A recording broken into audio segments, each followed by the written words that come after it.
Y pues hoy seguimos con el, nuestro recorrido por el libro de Apocalipsis. Hoy terminamos, de hecho, el libro de Apocalipsis. Por supuesto, pues no lo podemos leer aquí versículo por versículo. Yo sé que algunos de ustedes probablemente en sus casas lo han estado leyendo, ¿verdad? Y pues vamos a tener hoy el último mensaje de este libro. Así que y bueno, recordando, o sea, voy a aterrizar un poquito lo que hemos visto hasta ahora, recordando entonces que este libro fue escrito por el apóstol Juan cuando estaba exiliado en en la isla de Patmos, ¿verdad? Dios le mostró una visión, pues visiones, y él pudo ver muchas cosas que de pronto es un lenguaje que para nosotros puede no tener tanto sentido, y desde que este libro existe, pues ha sido motivo de muchas controversias, de muchas conjeturas, por los seres humanos, ¿verdad? Hay libros completos acerca del libro de Apocalipsis. Y recordemos que ya habíamos visto que Apocalipsis tiene pues tres estilos literarios, ¿verdad? Pero entra dentro de lo que le llaman la literatura apocalíptica, que tiene que ver que utilizan muchos símbolos e imágenes para representar ciertas cosas o acontecimientos. Pero este género surgió en la comunidad judía. Es muy importante saber que la comunidad judía, pues acuérdense que estaban ellos bajo el dominio de Roma, y Roma decía que César era Dios. ¿Se acuerdan? César era Dios. Entonces, cuando ellos empiezan, cuando Juan empieza a escribir, ya había este género apocalíptico en la literatura judía, y escribían de tal manera con simbolismos que ellos entendían, pero los extranjeros no entendían. Entonces, porque no estaban familiarizados con la cultura. De hecho, los romanos se caracterizaban porque llegaban, conquistaban, pero dejaban que los pueblos conquistados conservaran su religión, a diferencia de otros conquistadores. Entonces, pues es como tener cierta clave, como que aquí llegaran, no digamos que a conquistar, de visita. O bueno, cuando vinieron los españoles acá y, por ejemplo, los indígenas tenían ciertas expresiones o ciertas cosas que para los conquistadores no tenían sentido, no tenían significado, y ellos podían hablar hasta clave, ¿verdad? O por ejemplo, en los tiempos de la esclavitud en los Estados Unidos, también usaban ciertas expresiones y cierto lenguaje como críptico o clave para que no se entendiera. Incluso las trenzas esas que se hacían en el cabello, las mujeres, muchos eran mapas de rutas de escape, y se los hacían en las trenzas, pero para los extranjeros, bueno, no, más bien para los esclavistas, o sea, ni los blancos ni siquiera tenían idea de esto. Sí me siguen, o sea, tiene sentido. Entonces era como estar escribiendo algo que solamente, como decimos aquí en México, chiste local. O sea, nada más nosotros entendemos a qué nos referimos. Así que así está escrito el libro de Apocalipsis. Entonces, ah, lo que tenía esta literatura era que siempre, ellos tenían la esperanza en que viniera el Mesías. Y entre más oprimidos estaban, pues ellos más escribían y más soñaban con aquel mundo que iba a venir, donde no iba a haber tristeza, ni llanto, ni dolor. Entonces, este libro también, el principal propósito entonces no era asustar a la gente, por el contrario, era para darle ánimo a los primeros cristianos, para que cuando las cosas estaban difíciles, y vaya que ellos vivían en circunstancias difíciles, entonces ellos tuvieran esta esperanza, y de que Dios iba a salvar a su pueblo, ¿verdad? De hecho, cuando vino Jesús, ellos decían, pues Él es el que nos va a liderar para que a través de una guerra nosotros expulsemos a los romanos y seamos libres. Pero la realidad es que pues el Mesías tenía otro propósito mucho más excelso que liberar al pueblo en ese momento, en ese tiempo histórico. Entonces, sí estamos de que el libro entonces está usando un lenguaje y unas imágenes Entonces, Juan sí sabía que a quienes él escribió el libro le iban a entender. Él sí sabía. Claro que han pasado muchos años y para nosotros algunas de las imágenes o representaciones pues pueden no tener tanto sentido, ¿verdad? El calor muy bueno, entonces la gracia de Dios que llevó a Juan en el espíritu y le mostró una imagen más profunda de la realidad de Dios en Jesucristo. Entonces, el libro de Apocalipsis no está escrito para que desconozcamos los propósitos de Dios, sino todo lo contrario, para que conozcamos los propósitos de Dios. Entonces, hoy es el séptimo domingo, si se acuerdan que estamos en el calendario cristiano, hoy es el séptimo domingo de la Pascua, la siguiente semana va a ser el Pentecostés, que conmemora la venida del Espíritu Santo. Vamos a conectar el mensaje de hoy con el de la semana que entra. Pero entonces mucha gente se pregunta, ¿y dónde voy a pasar la eternidad? ¿Dónde voy a pasar la eternidad y con quién? ¿Verdad? Entonces vamos a tratar de que Apocalipsis nos dé respuestas a esta pregunta. ¿Dónde vamos a pasar la eternidad? Y vamos a ir por el capítulo, versículos del capítulo 21 y del capítulo 22, que es el último capítulo del libro de Apocalipsis. Así que la mayoría de los cristianos dice, ¿verdad? Pues que los buenos van al cielo, ¿sí? Los buenos van al cielo y van a vivir ahí para siempre, ¿verdad? Entonces nosotros preguntamos, ¿dónde van a vivir los seguidores de Jesús por la eternidad? Y pues vamos a ver qué nos dice Apocalipsis acerca de eso. Y entonces, quién sabe, a lo mejor vamos a ver si ¿quiénes eran los de la canción esta de Escalera al Cielo, de Stairway to Heaven? Ah, sí, Led Zeppelin tenía razón, y hay una escalera al cielo. A ver, vamos a ver si es cierto. Acá, el ex rockero, aunque usted no lo crea.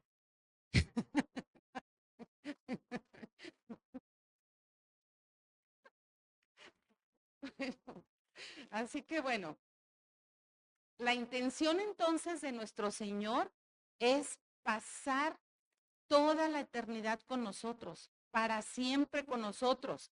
De hecho, cuando Jesús se encarnó, cuando más bien el verbo se encarnó, le dijeron que se iba a llamar Emanuel, que significa, ahí está, más claro ni el agua, Dios con nosotros. Y ese siempre ha sido su propósito. Si nosotros de humanos queremos que nuestros pollitos estén siempre con nosotros, imagínense Dios. ¿Sí? Ayer tuvimos la oportunidad de convivir con uno de nuestros pollotes y es bonito estar con nuestros hijos, ¿verdad? Imagínense, el Señor quiere estar con todos los hijos que Él ha creado. Entonces, desde el principio, en el jardín del Edén, ya ahí estaba Dios con ellos y tenían esta comunión con Adán y Eva, tenían esta comunión con Dios. Pero resulta que antes de la fundación del mundo ya sabían que los seres humanos pues íbamos a tener ciertos problemitas.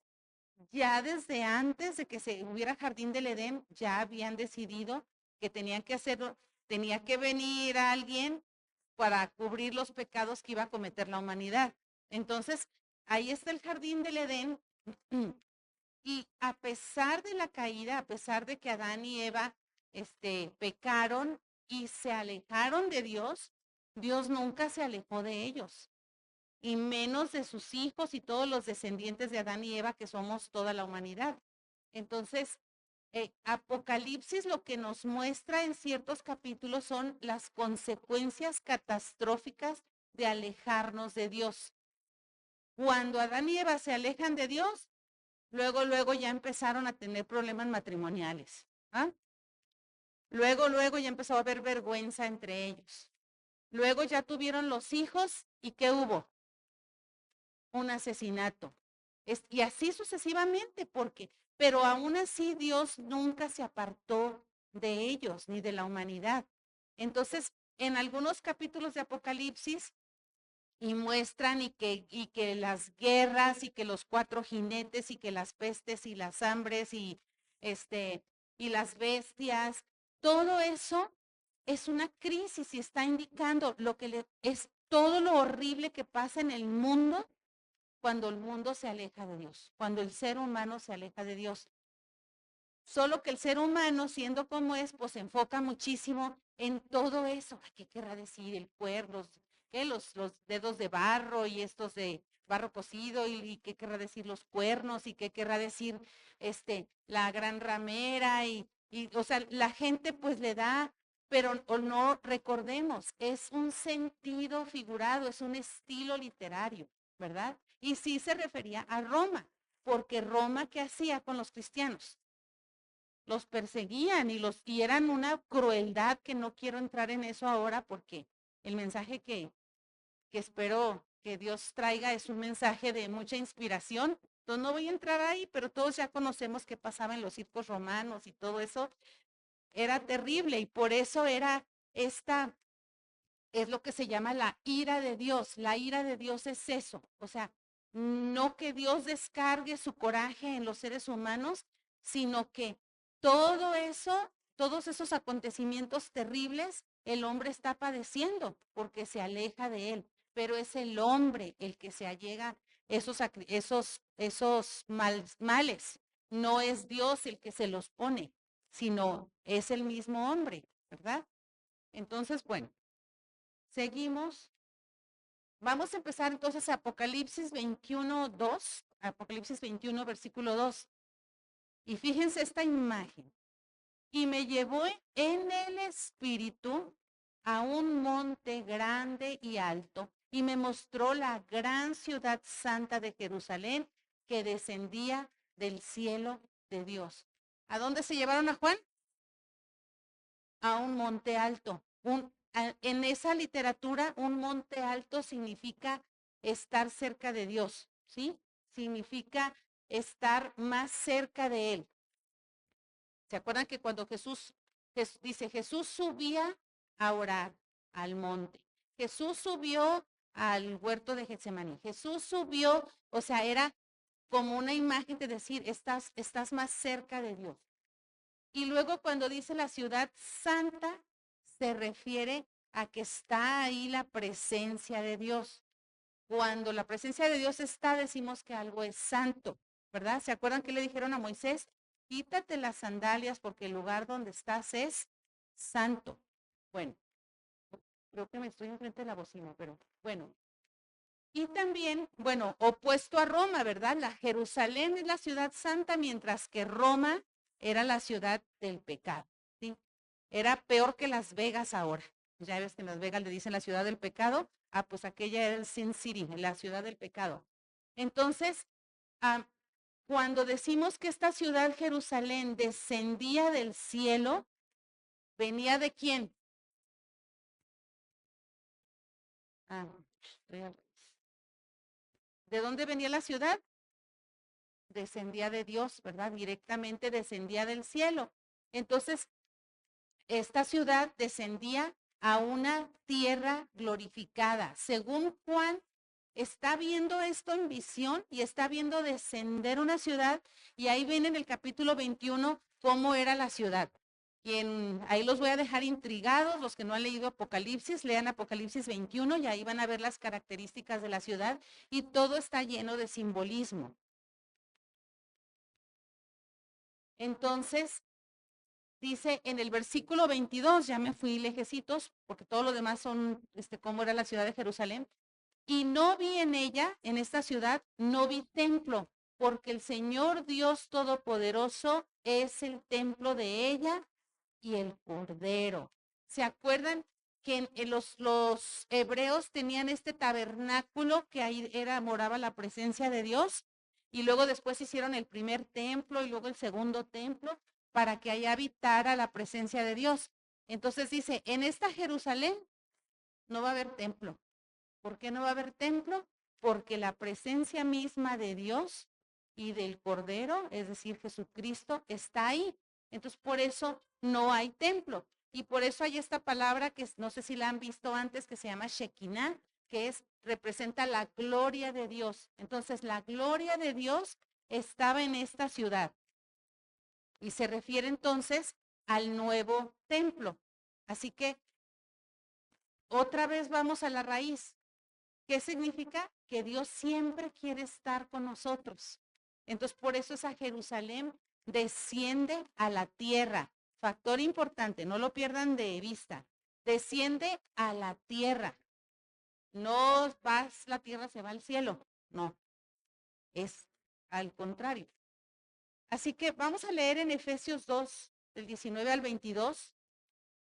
Por lo tanto, ustedes ya no son extraños ni extranjeros, sino conciudadanos del pueblo elegido y miembros de la familia de Dios, de la familia de Dios. Antes decíamos que Dios es una familia, pero no, Dios tiene una familia. Entonces, edificados sobre el fundamento de los apóstoles y los profetas, siendo Cristo Jesús la misma piedra, la piedra angular. En él todo el edificio, ¿edificio de qué? Del templo. Todo edificio bien armado se va levantando para llegar a ser un templo santo en el Señor. En él también ustedes son edificados juntamente para ser morada de Dios por su Espíritu. Imagínense qué cosa tan hermosa y preciosa. Nos está diciendo que nosotros somos parte de este templo y que en nosotros mora el Espíritu. Entonces, todo creyente es parte de ese templo simbólico, pero realmente vemos que el templo, si el templo es Jesús, entonces nosotros tenemos a Jesús, así que somos parte del templo. Entonces, fíjense, todo este simbolismo es muy hermoso, porque entonces cuando nosotros entendemos, no solamente vamos entendiendo quién es Dios, sino quiénes somos nosotros en Jesús. Y eso te le da un sentido diferente a la vida. Así que todo se trata de relación. Dios es un Dios relacional. Siempre se ha querido relacionar con sus hijos. Y hay varias analogías que Dios diseñó para que nosotros entendamos que Él es un Dios de relación, un Dios relacional. Tenemos la familia. La familia es un grupo de personas que viven de manera comunal y que hay protección, hay cuidado, hay provisión en medio de ellos y hay una relación. Así es tipificando la relación que tiene Dios con nosotros, que somos su familia. También tiene la relación entre el esposo y la esposa, una relación de fidelidad, de exclusividad, de compromiso, de apoyo mutuo, de unidad en los propósitos. También tipifica, ¿se acuerdan? Donde dice que la iglesia es la novia de Cristo, Cristo es el novio, la iglesia es la novia. Y Él la ama y se da a sí mismo por ella, ¿verdad? Y la novia está preparándose como una novia pura y sin mancha. Entonces es una relación. Y por esa misma relación es que Jesucristo nos revela quién es Dios Padre. Así dice, ¿verdad? En Juan, quien me ha visto a mí, ha visto al Padre. Entonces, Cristo nos abraza a nosotros, la humanidad, y nos lleva a esa relación para que nosotros podamos decir, Abba Padre, Papito Dios.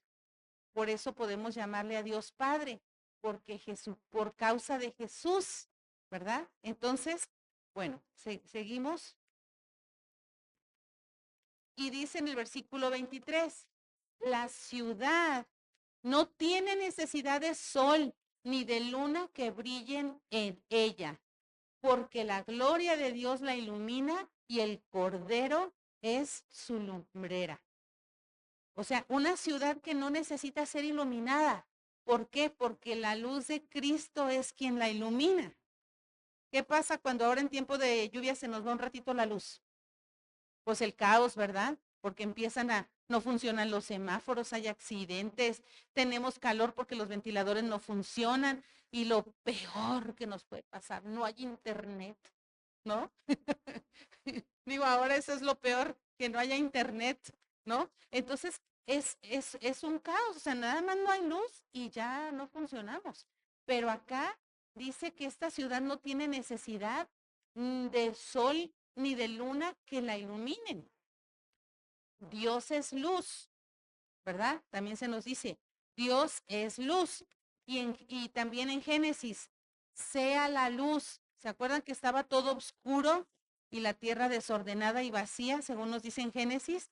Y entonces dijo Dios, sea la luz, o sea, hágase la luz. Y luego también cuando el pueblo de Israel iban ahí en el desierto, en la noche que había una columna de fuego, ¿verdad? Para irlos iluminando porque iban en el desierto.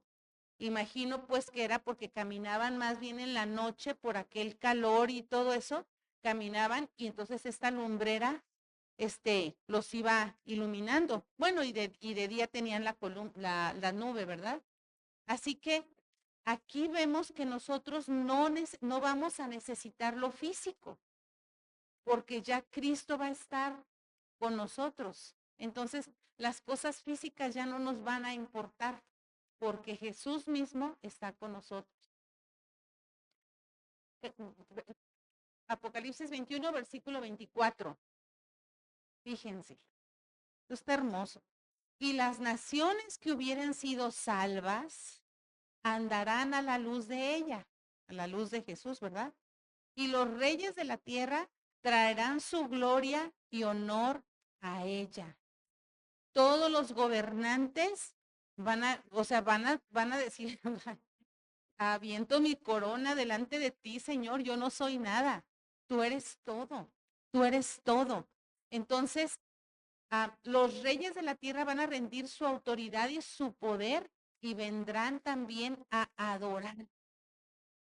No puedo imaginarme a un gobernante de un país muy poderoso, por ejemplo, viniendo a adorar, a decir, yo no soy nada, Dios, tú eres todo, tú eres todopoderoso. Aquí está mi poder, mi botón rojo, mi teléfono rojo, aquí está, o sea, digo, yo no he dicho quién, nomás estoy diciendo así, ¿no?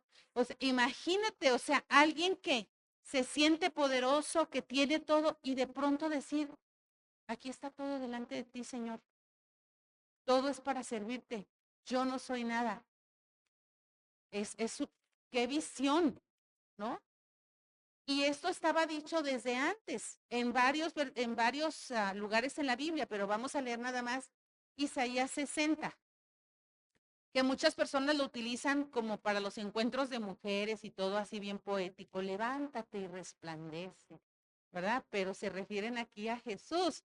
Levántate y resplandece que tu luz ha llegado. La gloria del Señor brilla sobre ti. Mira, las tinieblas cubren la tierra y una densa oscuridad se cierne sobre los pueblos, pero la aurora del Señor brillará sobre ti. Sobre ti se manifestará su gloria. Las naciones serán guiadas por tu luz y los reyes por tu amanecer esplendoroso. ¿Hay oscuridad ahorita en el mundo? Mucha, ¿verdad? Hay oscuridad y toda la oscuridad simboliza ¿qué? La maldad, ¿verdad? Hay mucha maldad y sin embargo, aquí nos está diciendo, levántate y alégrate, resplandece porque tu luz ha llegado. Y algo resplandece cuando está reflejando la luz.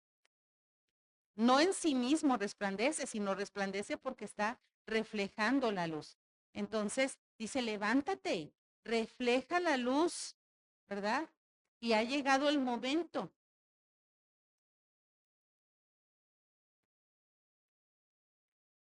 Así que en ese tiempo, vamos a leer el versículo 25, hablando de la ciudad de Jerusalén. Sus puertas nunca serán cerradas de día, pues allí no habrá noche. Y la noche simboliza la oscuridad y simboliza el mal. Entonces ahí no va a haber ningún mal. Ahí no va a haber ya ningún mal. ¿Por qué? Porque Jesucristo va a permear todo. cada átomo, cada todo lo va a permear él. Y digo, no sé, si físicamente, porque, pero espiritualmente, ¿verdad? Y dice aquí, versículo 26, y llevarán la gloria y la honra de las naciones a ella.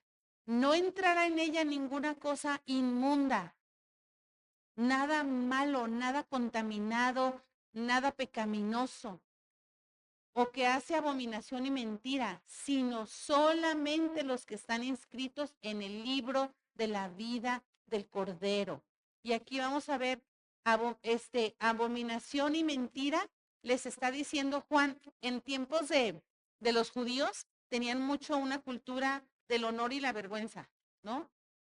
Esto tiene que conservarse puro porque es el honor de la familia. Qué vergüenza que no eres hospitalario. Qué vergüenza que no les ofreciste vino a tus huéspedes. Qué vergüenza que tal. Entonces tenían mucho esa cultura. Por eso Juan les dice, en ese tiempo ya no, ya verán la gloria y la honra de las naciones. ¿Sí? Acá les está hablando de un opuesto a lo que era importante para ellos en aquel tiempo. ¿Sí? Acá les está hablando de algo opuesto. Y dice, los que están inscritos en el libro de la vida del Cordero, ¿será que Jesús ya va a estar muy mayor y se le va a olvidar quiénes son los suyos y por eso los tiene que anotar en una libretita? Y el que no esté en la libretita, pues ya ni modo. O sea, está hablando simbólicamente que de los que están inscritos en el libro de la vida del Cordero. ¿Y cuál es la vida del Cordero? Es su presencia en nosotros. Entonces nosotros estamos en ese libro simbólico, es decir, estamos en el corazón de Jesús. Nosotros estamos en el corazón de Jesús. Entonces, no es como que haya un libro y te van a borrar del libro y todo el asunto. O sea, no. Entonces, todos nosotros estamos en el corazón de Jesús. Ahora pasamos al capítulo 22, un capítulo muy hermoso, con mucho simbolismo también. Versículo 1, dice Juan, después me mostró un río limpio de agua de vida, resplandeciente como cristal, que salía del trono de Dios y del Cordero. Entonces, y esto nos remonta así como hace un tipo de génesis de cuando estaba el jardín del Edén. Imagínense aquella hermosura de jardín, sin contaminación, totalmente bello y hermoso, que olía a pino, que olía, no sé, hermoso, a frutos, ¿verdad? Entonces, dice en Génesis 2:10, del Edén nacía un río que regaba el jardín y desde allí se dividía en 4 ríos menores. Y de eso también se habla en el libro de Zacarías, ¿verdad? Que no vamos a ir ahí por el tiempo, pero si gustan anotarlo, pueden en Zacarías y en Ezequiel, pueden ir a leer que habla de ese río y da más detalles, ¿no? Pero ese río limpio de agua de vida se corresponde también con escrituras en el Evangelio, que ahorita las vamos a ver. ¿eh? Entonces, resplandeciente como cristal, pero aquí lo importante, ¿de dónde salía ese trono, ese río? De Dios y del Cordero. Y ahí tenemos la Trinidad. ¿Cómo se representa el Espíritu Santo? También como agua, ¿no? Como agua pura y limpia y cristalina. Y ahí tenemos que sale del trono de Dios y del Cordero, y ahí está el Espíritu Santo presente. ¿Sí? Versículo 2. En medio de la calle de la ciudad, había una calle, una calzada principal, y a uno y otro lado del río estaba el árbol de la vida, que produce 12 frutos, dando cada mes su fruto. Y las hojas del árbol eran para la sanidad de las naciones. ¿Y qué nos dice el número 12 en este simbolismo judío? Número 12 nos habla de algo completo. ¿sí? Nos habla de algo completo. Entonces produce 12 frutos, es decir, frutos en abundancia y no nada más de temporal. Hay frutos todo el tiempo, pero con esos frutos se está refiriendo a todas las características de Jesús que se producen en todos aquellos que son los suyos, ¿sí? Entonces, el Espíritu Santo nos alimentará por toda la eternidad. Ahora a veces nos distraemos, ¿verdad? Y el Espíritu Santo nos habla, pero nosotros nos distraemos a ratitos, ¿verdad? Y es cuando nos metemos en problemas.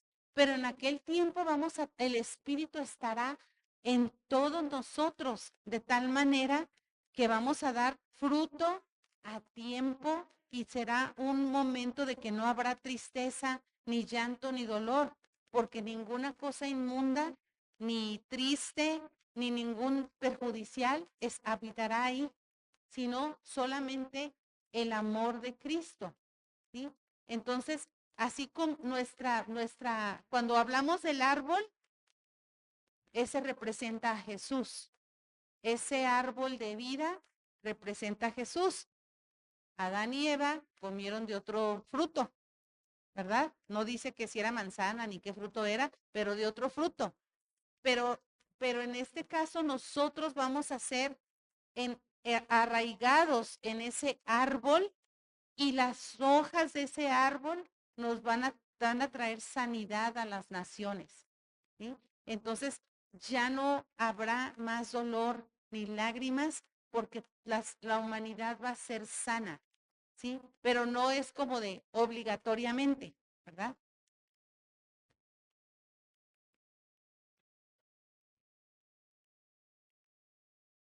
Así que ¿por qué va a ser sana la humanidad? Porque ese Espíritu Santo va a estar en todos. Y eso este mensaje también nos prepara para la semana que entra, que vamos a celebrar el Pentecostés, que conmemora cuando ese Espíritu Santo vino ahí en ese aposento alto, ¿verdad? Entonces, en preparación a la semana que entra, que vamos a celebrar Pentecostés, vamos a ver tres imágenes o tres símbolos de Jesús que precisamente nos hablan de de esa venida del Espíritu Santo. Entonces, Jesús, ya habíamos visto antes, así como dice también en Apocalipsis 1:8, Jesús es el alfa y la omega. Y esto nos da una idea de es el principio, en el medio y en el final de toda la historia de la humanidad, Jesús está presente. Nunca nos ha abandonado. Dios nunca ha abandonado a su creación. Versículo 13, yo soy el alfa y la omega, el principio y el fin, el primero y el último. ¿Y qué vemos en este versículo? La participación de Cristo desde la fundación del mundo creado hasta el fin de los tiempos. Jamás jamás Dios ha abandonado a la humanidad. Ha estado con ellos desde que creó el primer hombre y la primera mujer, desde que cayeron, tuvieron sus hijos, hubo civilizaciones, vivimos las consecuencias del pecado y todo. Él vino, se encarnó, porque mucha gente dice, es que el cielo y la tierra, cuando Jesús tomó forma humana, el cielo se sobrepuso sobre la tierra. El reino de Dios ya comenzó. El reino de Dios, desde que Jesús vino y que luego dejó al Espíritu Santo, ya está en nosotros. Ya está en nosotros, no en su plenitud, pero ya está en nosotros. Entonces, ustedes y yo somos parte de ese reino desde ahora, desde ahora. Y no como, pues mucha gente dice, ay no, cuando les compartes acerca de esta vida nueva en Cristo y dicen, pero pues yo ya que esté más grande, ahorita pues estoy joven y pues quiero vivir la vida. O sea, lo que para mí yo lo traduzco, todavía me quiero meter en problemas, ¿verdad? Todavía quiero problemas. Entonces, nosotros, cuando estas personas dicen, ya que yo esté mayor, dicen, no, hay que a gusto. Otros vivieron la vida loca y luego ya vinieron al Señor. Qué a gusto. Y yo digo, Pues no creo que tan a gusto, porque cuando uno no tiene a Dios con uno, sí se mete en problemas y toma decisiones que te llevan a situaciones difíciles. Y creo que cada uno tenemos un recuerdo de algo que sin Cristo, pues uno vive cosas y toma decisiones que lo dañan. En lugar de ver como una bendición el que desde niño conoces a Jesús, ¿verdad? Es una bendición venir cuanto antes a Jesús, es una gran bendición, porque si así pecamos, así como nos decía mi papá, que no quería que se nos hiciera tarde para irnos a la iglesia, decía, si así son como son, ¿qué sería si no, cómo serían si no fueran? Pues así. Entonces, nuestra identidad más profunda y verdadera es que somos hijos de Dios. Quien tiene al Espíritu Santo sabe que es un hijo, una hija de Dios. Y eso te cambia la manera como ves al mundo, la manera como tomas decisiones, la manera como vives, los propósitos que tienes en tu vida.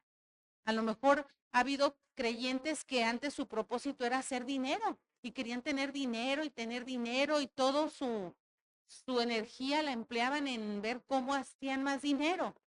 Y cuando vienen a Jesús, dicen, bueno, gracias Padre, qué bueno que tengo dinero, pero realmente ahora mi propósito es venir a ti y hacer tu voluntad. Y a veces ha habido gente que pierde grandes fortunas por amor a Cristo, pero a veces Dios les conserva sus fortunas, pero ya las usan no para ellos, sino para el bien de otros. O sea, Dios no está peleado con el dinero, sino más bien es el uso que le damos, ¿verdad? Ese es el punto. Entonces, nuestra identidad más profunda y verdadera es que somos hijos de Dios.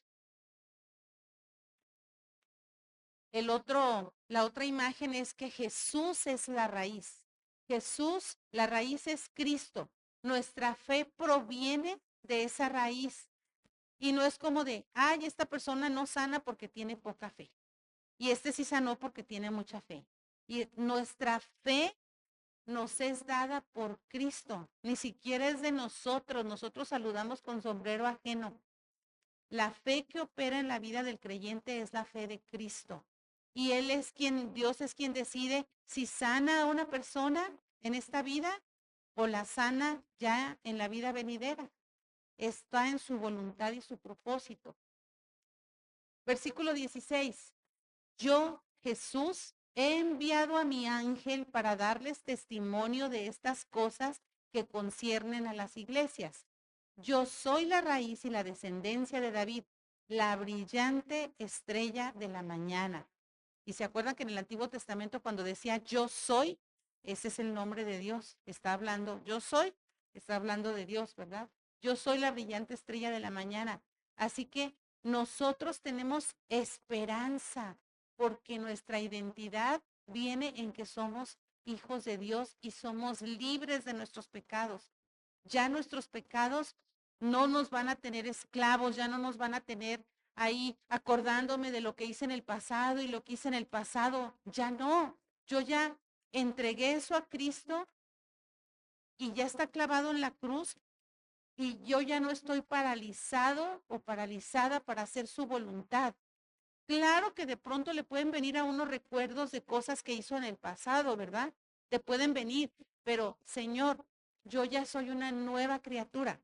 Yo ya soy una nueva criatura y ahora lo que importa es lo que vamos a hacer tú y yo de aquí en adelante.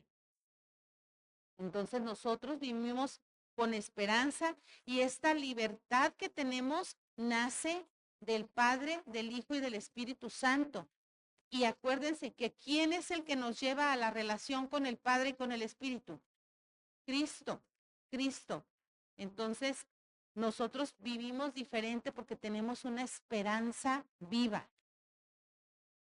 Y el tercer aspecto es que Jesús es el agua de vida. ¿Se acuerdan de ese río que fluye de Dios y del Cordero?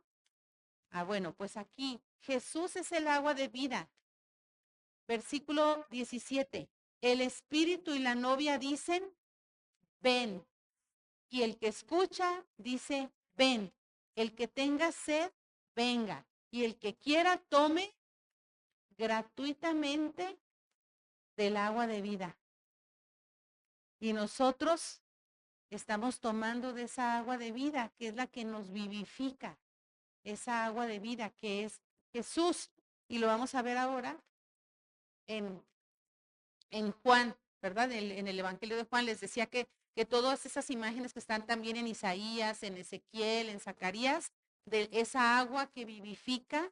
Entonces, acuérdense que y qué hermosa analogía del agua, ¿no? Porque el agua, una vez que el agua entra en algo, lo permea todo, poco a poquito, pero se va humedeciendo, va entrando en todos los poros de la piel, en todos los poros de lo que sea. O sea, el agua llega y lo llena todo, ¿verdad? Entonces, Juan 7, del 37 al 39. En el último día, el más solemne de la fiesta, Jesús se puso de pie y exclamó, si alguno tiene sed, que venga a mí y beba. ¿Se fijan que está replicado en Apocalipsis? De aquel que cree en mí, como dice la escritura, de su interior brotarán ríos de agua viva. Del que cree en mí, de su interior van a brotar ríos de agua viva. Con esto se refería al Espíritu que habían de recibir más tarde los que creyeran en él. Hasta ese momento el Espíritu no había sido dado, porque Jesús no había sido glorificado todavía.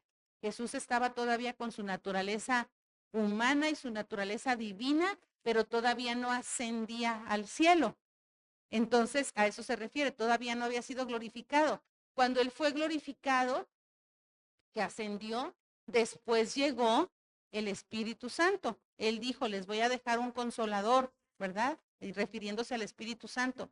Entonces, se fijan, la palabra es congruente, congruente. El Antiguo Testamento apunta a la venida de Cristo, el Nuevo Testamento hace alusiones al Antiguo y todo forma un todo donde es el propósito de Dios establecer la relación con sus hijos.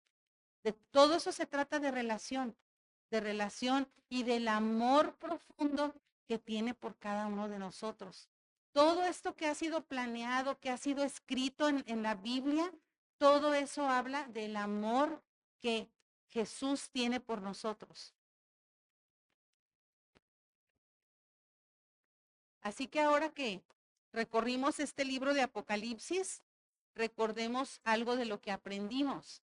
Apocalipsis se trata de adoración, de un día cuando todos los seres creados y que hayan aceptado a nuestro Señor Jesucristo y depositen su fe en Él, toda esa humanidad va a venir a alabarle y adorarle por siempre, por siempre. Entonces, de eso se trata. ¿Se acuerdan cuando dice que todos estaba esa multitud reunida y los 144,000 sellados y todo eso es simbolismo de toda la humanidad viniendo a reconocer y toda rodilla se doblará y toda lengua confesará que Cristo es el Señor? Entonces Apocalipsis apunta a ese glorioso momento donde toda la humanidad va a estar reconciliada, bueno, ya está reconciliada, pero ahora ellos en esta respuesta de adoración, ¿sí? Así que cuando Jesús se revela, la respuesta es adoración. Y la adoración en el cielo es la realidad. Esta vida que vivimos ahora no es la realidad, ni es para lo que estamos destinados. Nosotros estamos destinados para esa vida donde vamos a estar adorando por siempre a Dios. Entonces, cuando las cosas van mal en esta vida, ¿a usted le pasan cosas malas en esta vida o no? ¿Verdad? La pregunta es obvia o no le preguntes necia. A todos nos pasan cosas malas. A todos nos pasan cosas malas. ¿Qué es lo importante aquí? En meterte y adorar. Esa es la respuesta. Adorar. Tenemos hermanos que ahorita están sufriendo enfermedad. ¿Cuál ha sido el testimonio? Ellos adoran y alaban aún en medio de sus dolencias, ¿verdad? Entonces, entrar en la adoración celestial es la clave. Y nosotros tenemos esa esperanza de un día morar con este Rey de Gloria y seguir participando y sirviendo con Él por siempre. Y nuestro futuro está en sus manos. Por eso nuestros hermanos que están enfermitos o sufriendo alguna situación, pues esa es su esperanza. Uno de ellos dijo, si muero, ya sé a dónde voy y ya sé dónde estoy y dónde voy a estar y está bien. Y si vivo, también ya sé qué es lo que tengo que hacer, vivir en esperanza. Entonces, eso es, o sea, nosotros ya no nos podemos dar a pensar como piensa el mundo, que ahí se acabó todo, ¿verdad? Una vida que como dicen en los libros de biología, nace, crece, se reproduce y muere. Y ya ahí termina todo. Para nosotros eso no es. Nosotros estamos viviendo esta vida con la esperanza en la vida venidera. Por eso es que nos toca pasar por cosas malas a veces, por diferentes circunstancias. Sin embargo, eso no es lo que nos define, ni eso va a ser para siempre. Eso va a pasar. Es por un corto tiempo. Entonces, dice Apocalipsis 20, el que da testimonio de estas cosas, dice, ciertamente vengo en breve. Amén. Sí, ven Señor Jesús. La gracia de nuestro Señor Jesucristo sea con todos ustedes. Amén.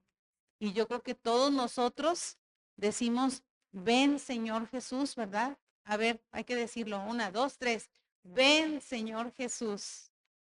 Y en medio de nuestros problemas, en medio de nuestras dificultades, también para eso sirven, para que deseemos que Cristo venga. ¿Sabe cuántas noticias hubo esta semana de cosas trágicas, terribles, horribles? Y yo digo, ven Señor Jesús, ya ven, porque ya la humanidad ha padecido demasiado. Sin embargo, pues Él ya nos conoce, ya de decir, yo sé, me duelo con ustedes de lo que está pasando, pero necesitan saber qué pasa cuando se alejan de mí, para anhelar que venga yo y entonces sí, vivir una vida plena, sin llanto, sin dolor, porque la luz de Dios es la que nos va a estar alumbrando por siempre y para siempre. Así que todos clamamos, ven Señor Jesús. Amén. ¿Oramos? Señor, qué agradecidos nos sentimos de saber, Padre, que tú nos das guía. Tú nos das guía, Señor, aún para entender tu palabra, para no desviarnos e ir dándole interpretaciones equivocadas que no nos lleven a ningún caso, sino que el que saber que tú has dejado este libro de revelación, este libro de Apocalipsis, tú lo has dejado, Señor, para que nosotros podamos tener esa esperanza y la certeza y la seguridad de que esta vida, no, con todos sus problemas, no es la vida que tú has diseñado para nosotros. Nosotros no vamos a vivir en esta vida para siempre. Tú, Señor, has hecho este plan de que moremos para siempre contigo en perfecto amor, en perfecta alegría y en perfecta paz. No porque nosotros lo merezcamos, Señor, sino porque tú le das este valor a tu creación y tú dijiste que vale la pena venir, encarnarte y entrar al lodo de la vida humana para poder salir vencedor del pecado, de la muerte y de todos aquellos males que nos agobian, Señor. Eso no es el fin y nosotros podemos tener esa esperanza gracias a ti, Señor. Gracias por tu humildad, Señor Jesús, que viniste a hacerte uno de nosotros. Pero aún así sigues intercediendo día y noche por cada uno de aquellos que claman a ti. Así que, Señor, ayúdanos a permanecer en ti, a estar arraigados en ti, a saber que por nosotros corre esa agua viva, que nosotros somos reflejo de tu luz, que nosotros arde un fuego por hacer tu voluntad. Ayúdanos, Padre, te necesitamos, porque esta realidad que no es la verdadera, a veces nos toma y nos produce también mayores males. Pero Señor, recuérdanos siempre, aún en medio del dolor y del sufrimiento, que tú ya venciste todo esto y que eso no nos define y que nosotros estamos diseñados para algo excelso y glorioso junto a ti. Amén. Ven, Señor Jesús.